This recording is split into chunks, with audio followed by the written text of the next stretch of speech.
webale kuba ate ng'otambula naffe agaliwo ge g'omunywanyi gwe bayita Mbaziira Tonny n'omuyimbi w'eggwanga Aidah Mugo basimatuse akabenjedde kabusa. Akabenje kano nno kabadde mu kibuga Masaka, ng'oyingira ekibuga Masaka we bayita ekyalusowe awo mu kkoona akabenje ako we kabadde dekabusa.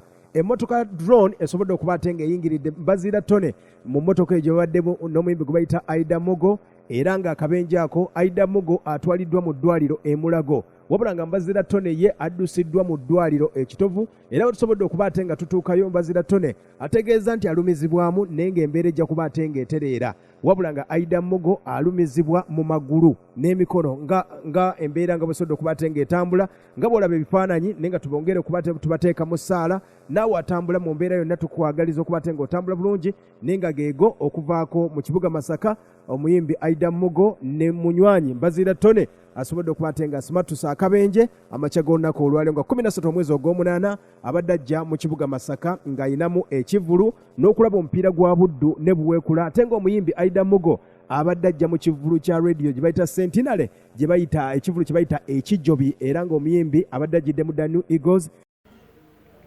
Ate nze nange mbadde nze mutegeredde wano mutegeredde wano kubanga yinza okulaba nga omusajja kwanza nengamba abasajja mumuteeke ku piki eno mumuteeke muvuze kuba Lukaya muvuze kuba Kyaluso waawo Kyaluso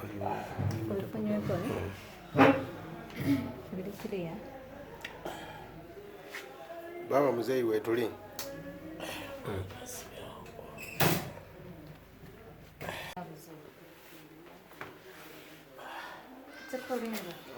sawa mwebale kujja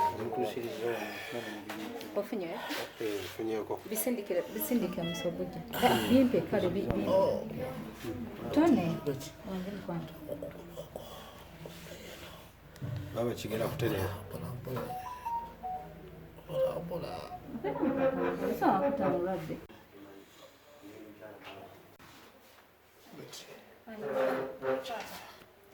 Aidah ali mulako bagenze mulaba. Be strong. Aidah talina buzibu. Ati era kati nga nawe bw'oli toyina buzibu n'oli bw'ali.